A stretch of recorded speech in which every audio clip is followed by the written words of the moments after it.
আসসালামু আলাইকুম রহমতুল্লাহ। দেখতে পাচ্ছেন গ্রাম বাংলার প্রকৃতি। এটা হচ্ছে আমার গ্রাম। বর্ষার পানিতে মাঠ ঘাট পুকুর সব কিছু পরিপূর্ণ হয়ে গেছে। একদম পরন্ত বিকেল, কোনো রোদের ছিটাফোঁটাও নেই। হচ্ছে মাঠ।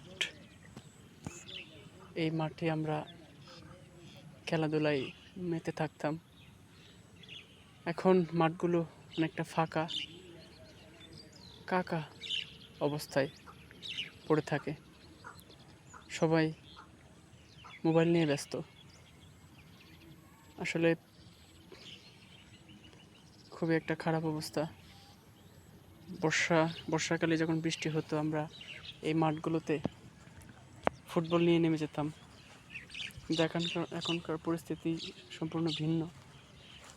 ছেলেমেয়েরা এখন